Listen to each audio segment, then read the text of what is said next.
नमस्कार, मैं रकीब मास्टर और आप देख रहे हैं आरआर न्यूज़। दोस्तों, आज मेरी मौजूदगी अपने गृह जनपद जौनपुर में है और जौनपुर में ऐसे ऐसे कलाकार ट्रेंडिंग में आ रहे हैं और ये हमारे जनपद जौनपुर के ही मेरे फ्रेम में आप देख रहे होंगे एक ऐसे कलाकार हैं। आइए इन्हीं से जानते हैं इनके स्ट्रगल के बारे में, इनके परिश्रम के बारे में और यहाँ तक पहुँचने में किन किन कठिनाइयों का सामना करना पड़ा। तो सबसे पहले मेरे चैनल पर आपका स्वागत है। धन्यवाद। और आपके चैनल पर जितने ऑडियंस हैं सबको प्रणाम, नमस्कार और आशीर्वाद की कामना करेंगे। बहुत बहुत धन्यवाद। सत्यम जी, आप आज जिस मुकाम पर पहुँचे हैं, यहाँ तक पहुँचने के लिए आपको कितना परिश्रम करना पड़ा और कितना सपोर्ट आपको मिला आपके आसपास के लोगों से, आपके गांव से, आपके घर से?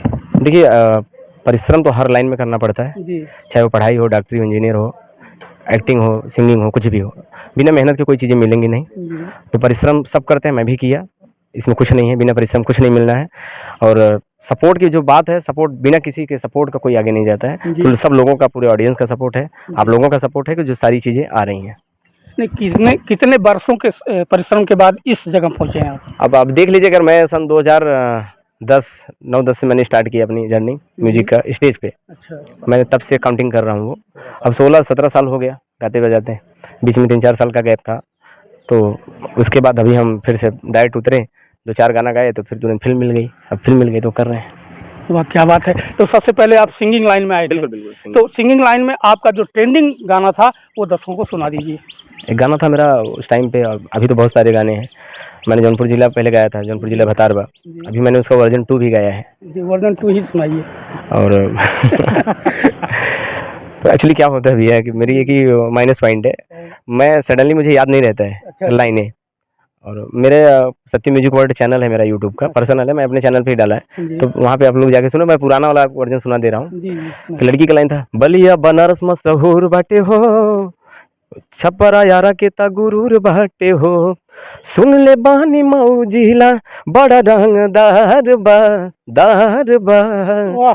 सारा मेरा लाइन था वहाँ पे, सारा जिला यार बाई जौनपुर जिला भतार बा, सारा जिला यार बाई जौनपुर जिला भतार बा। वाह, क्या बात है। आपने अपने जिले का नाम रोशन करने के लिए इस तरह का गाना बनाया। अच्छा, ये गाना लिखा कौन था? उस टाइम पे हमारे गुरुजी थे, एक अश्विनी यादव जी थे। हम लोग बैठे थे, आपस में डिस्कस चल रहा था, सब साथ में ही थे। तो बोले कुछ जिले पे किया जाए। मेरा पता नहीं क्यों शुरू से इंटेंशन जिले पे रहा है। होना भी चाहिए अपने जिले का गौरव और मान सम्मान। हाँ, मैं भी जैसे जाता भी हूँ, मेरा स्टेज शो भी होता है तो मैं वहाँ पे लिखा जाता है सत्यम सिंह पूर्वांचल लिख के आता है वो चीजें।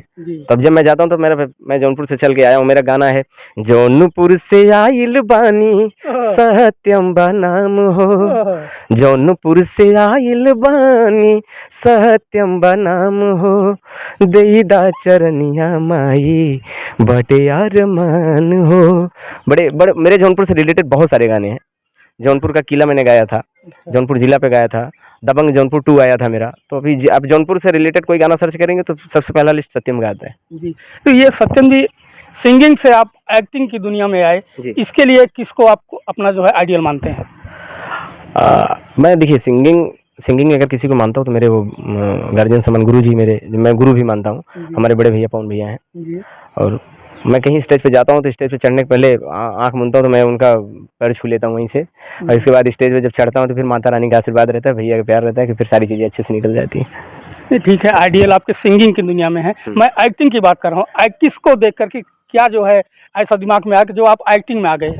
एक्टिंग देखिए क्या है ना कि सिंगर का जो एक करियर होता है ना, वो भरपूर एक्टिंग ही रहती है, क्योंकि वो सारी चीज़ें फेस करके आता है।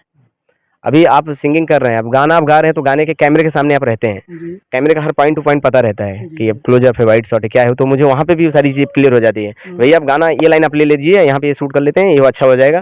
तो ये चीज़ें होती है ना, ये एक्टिंग में भी होती है। तो क्या हो जाए, देखिए अगर मैं एक्टिंग की दुनिया में बात करें भोजपुरी में, तो मैं रवि जी को मानता हूँ, इसके दिनेश जी हैं, खेसारी जी हैं, पवन जी हैं, माने सब एक्टिंग सब करते हैं। लेकिन अगर एक प्रोफेशनल मुझे लगता है किसी का तो रवि भैया का लगता है। जी, मजा आता है काम देख के। काम तो बहुत बढ़िया है उनका जो है रवि जी का। लेकिन ये आप जो फिल्म बना रहे हैं, जिसकी शूटिंग इस समय आपके जनपद में अपने आस पड़ोस में की जा रही है, इस फिल्म के बारे में हमारे दर्शकों को कुछ बताइए। देखिए, फिल्म बहुत ही प्यारी कहानी है और पूरा सस्पेंस से भरी कहानी है। जब आप देखेंगे तो मेरा ये दावा है कि आप तब तक नहीं उठेंगे जब तक खत्म नहीं हो जाएगी फिल्म। मैं इतना बोल सकता हूँ आपके लिए। संक्षेप में कुछ स्टोरी। परिचय में देखिए कैसा है, एक माँ बेटे की कहानी है। जी और एक माँ, बोलते हैं ना, माँ की ममता जो होती है बेटे के लिए कैसी होती है और किस लेवल की होती है, वो अपने जान की परवाह न करते हुए भी सारी चीज़ें कर जाती है। जी और आजकल की पत्नियां नहीं करती हैं। जी, एकदम नहीं करते। ठीक है, तो आपने अभी बहुत सारी चीज़ें सुनी हैं, तो पत्नी क्या देखा, माँ माँ का जो प्यार होता है, ममता होता है, एक ही बार मिलता है, बाकी सारी चीज़ें दोबारा मिल जाती हैं। तो माँ का स्थान कोई ले नहीं सकता। जी तो मैंने रिलेटेड, जब मैंने गुरुजी ने बताया, स्टोरी सुना, तो मैं एकदम, मुझे लगा कि नहीं, इसको करना चाहिए। अच्छा, मैं चैनल के पास गया, चैनल बोला ये टीवी चैनल का है नहीं यार, पर्दे की चीज़ें हैं। तो मैं पर्दे के लिए बनाते हैं। जी तो बोले कि फ्रेम बड़ा है, मैं बिल्कुल बड़ा करेंगे। तो मैंने उसमें विलन में संजय पांडे जी को रखा, रजनीश पाठक जी को रखा, मनी जी हैं, गरिमा जी हैं, मैं हूँ, पूनम जी हैं। और सबसे बड़ी चीज़, जो फिल्म की एक मुखिया होते हैं, जो डायरेक्टर होते हैं, वो हमारे बड़े भैया रवि सिन्हा जी हैं, जो कि लगभग 50-100 मूवी कर चुके हैं उनका। जी। जी। ये इस फिल्म को जो है लिखा किसने है, राइटर कौन? हाँ, उसके राइटर अगर किसी को जाएगा तो हमारे गुरु जी हैं, जो परमादरणीय श्रीकांत विश्वकर्मा जी हैं। और बहुत मेहनत की हमारे लिए क्या, मैं तो बच्चे जैसा हूँ, तो मेहनत तो करना ही पड़ेगा, बिना किए तो मुझे मिलेगा नहीं। अभी भी करते हैं। बस मेरा यही था, मैंने गुरु जी को बोला था कि मैं कभी ना कुछ न करके, कैसे भी करके कुछ न कुछ चीज़ें हासिल करूंगा। और ये जो आप लिख रहे हैं, इसको हम पर्दे पर लाएंगे। पर्दे की सोच थी मेरे दिमाग में, लेकिन ये नहीं पता था कि सडनली ये सारी चीज़ें लाइन अप होंगी, हम पर्दे के लिए प्लान कर लेंगे।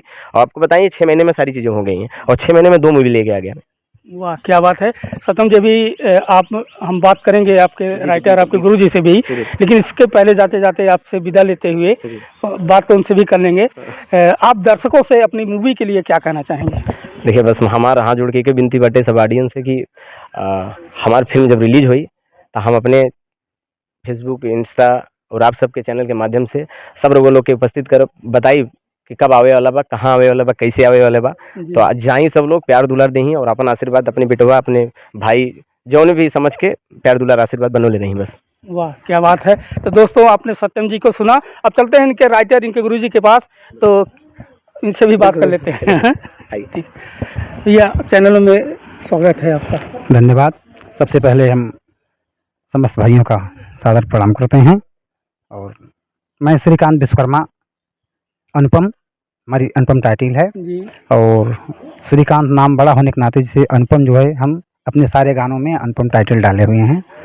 और अभी जो सत्यम जी गीत गाए, सारा जिला यारबा, या जौनपुर जिला बतार। हाँ, जौनपुर जिला भतारबा, इसको हमने ही लिखा है। वाह, आप तो दोस्तों आप देख लीजिए, आप लोगों ने इस गाने को जो है डीजे पर शादी विवाह के मौके पर बहुत ही बखूबी सबसे पहले इस गाने को सुनते होंगे, लेकिन अभी आज तक आप नहीं जानते होंगे इस गाने के राइटर आपके सामने हमारे फ्रेम में हैं। तो ये जो कहानी, जिस कहानी पर फिल्म बन रही है, इसकी राइटिंग आपने किया है। जी जी। इसका विचार आपके मन में कैसे आया कि हमको इस तरह की कहानी क्रिएट करनी है? ऐसा है कि मैं बचपन से ही पहले गीत गुनगुनाता था। इसके बाद गीत को लिखा और धीरे धीरे विद्यालय से गाना शुरू किया। जबकि मेरी रुचि जो थी, मैं साइंस का स्टूडेंट हूँ, मैथमेटिक्स से MSc हूँ, B.Ed हूँ। और आपके जनपद जौनपुर में ही महाराजगंज ब्लॉक में सराय दुर्गादास में, कंप्यूटर विद्यालय सराय दुर्गादास में मैथ का टीचर भी हूँ, साइंस भी पढ़ाता हूँ। तो सत्यम जब देखा हमने, तो कहा कि बेटा तुम गाओ। तो जबकि उनके पापा जी मना कर रहे थे कि ठाकुर लड़के हो करके जो है तुम ये नचनिया वाला काम करोगे, लेकिन उनके मन में धारणा नहीं बनी, गुरुजी मुझे आगे बढ़ना है, बढ़ाइए। तो हमने उनके लिए गीत लिखना शुरू किया। हाँ, सबसे पहले उन्होंने गीत गाया था, देखिए याद नहीं आ रहा है, ले जा सुगनवा सजनवा के देश, यह है उनका गीत था, छोटा सा। उसके बाद जो है तब वहीं से इनका कैरियर मैंने शुरू किया, नई नई गीतों में। सबसे पहले हम भाई देखिए, भोजपुरी के नहीं थे, हम जौनपुर जनपद से संबंधित हैं, तो अवधी भाषा में लिखते थे। लेकिन जब हमारी पोस्टिंग हुई 2006 में चंदौली जिला में, तब मुझे लगा कि भोजपुरी ऐसी होती है। तब वहाँ से हमने भोजपुरी के शब्दों को चुना और आकर के वहीं से लिख करके उनको भेजना शुरू किया। तो सारा जिला यारबा, जौनपुर जिला भतारबा, इसको लिखा। ये पर्सनली बैठे हुए थे स्टूडियो में और उन्होंने फ़ोन किया, गुरुजी कि ऐसी ऐसी बात हो रही है, हमें एक गीत चाहिए। हम कहे नाम बताओ, कैसे कैसे जैसा बताया तुरंत लिखा हमने, जबकि मैं उसमें क्लास में था, और उनको तुरंत गाए और आप लोगों का बहुत प्यार दुलार मिला। और यह मूवी मूवी तो मैं जानता ही नहीं था मूवी लिखी कैसे जाती है। फिर आपने ये कैसे लिख डाला? ये तो प्रेरणा थी, जैसा कि मैं अपने प्रातः स्मरणीय गुरु जी का आशीर्वाद है, डॉक्टर रामबोध पांडे जी का, उनके सानिध्य में मैं शिक्षा दीक्षा ग्रहण किया महादेव प्रसाद इंटरमीडिएट कॉलेज महादेवनगर में। तो वो पहले गीत गवाते थे हमसे, जरूर विद्यालय की प्रार्थना हम ही करते थे, हम थे और बसंत लाल शर्मा जी। तो इसके बाद जो है धीरे धीरे मैं उनको देखा कि उनकी लेखनी कैसी चलती है, मैं उनकी लेखनी से प्रेरित हुआ और मैं लिखा। सबसे पहले तो एक बार उनका एक था नाटक था पृथ्वीराज चौहान लिखा हुआ था, तो मैं कमरे में गया, मैं इसको चुरा लिया था और रात भर में उसको मैं पढ़ के पूरा रात भर में जाग करके, और नरकट की कलम तब लिखा जाता था, पेन नहीं थी उस समय, तो नरकट कलम मैंने उसको पूरा लिखा। लिखने के बाद तब गुरुजी को बात बताया, गुरुजी अगर इसको ऐसा कर दिया जाता जादव पेन तुमको कैसे मालूम है? हम कहा गुरुजी बस आपका आशीर्वाद है। और वही प्रेरणा थी, मैं उनके नाटकों को देख करके, उनके गीतों को देख करके मेरे मन में जगह और उनकी प्रेरणा मिलती रही मुझको। और मैं चाहता हूँ कि ऐसे गुरुजी मुझे, जिनको मैं युगों युगों तक याद करता रहूँगा। हाँ, मैं इस जीवन में नहीं, अगले जीवन में भी अगर गुरु मिले तो वैसे मिले कि हमको अपना बच्चा समझ करके ऐसी प्रेरणा देते रहे। मैंने नाटक लिखा, नाटक में वो जितने नाटक लिखे उस नाटक को मैं पढ़ करके उसको फिर से उनको प्रेस में डलवाया, सब प्रेस्क्राइब हो गई, लेकिन अपना नाटक भी कोई प्रेस्क्राइब नहीं, 13 नाटक हमने लिखा है। और इसके बाद यह मूवी समझ लीजिए कि आंचल की छाँव में नाम से था, लेकिन जो है सेंसर बोर्ड ने भी इस पर वो कहा कि भाई देखिए अभी आप 5 नाम दीजिए, 5 नाम दिया गया, देखिए कौन सा आता है, इसलिए हमने इसको गुप्त रखा है भी। हाँ, तो हम क्षमा चाहेंगे, ये आंचल की छाँव में आप लोग अभी मत कहिएगा। हाँ, और सभी प्रेस वालों से भी मेरा निवेदन है कि भैया आप लोग जिसको जब मूवी आ जाएगी मैं हम आपसे डायरेक्ट कांटेक्ट करेंगे और उसको बताएंगे। या मूवी आप समझ लीजिए पूरा गांव पे ग्रामीण संस्कार, हमारा भारतीय संस्कार, हमारा सनातन धर्म कैसे है, एकदम पूरे से पर माँ कहते किसे हैं, एक माँ एक बाप, बच्चा तभी बड़ा होता है जब पिता का हाथ उसके सिर पर होता है। हाँ, और आप जानते हैं जिस तरह हम छोटी बातों के लिए माँ से जिद कर सकते हैं, लेकिन अगर बड़ी कोई बात होती है तो पिता जिद कर सकते हैं। हाँ, तो इस मूवी में हमने यही किरदार निभाया, माँ कैसे होती है, कैसे स्ट्रगल करके।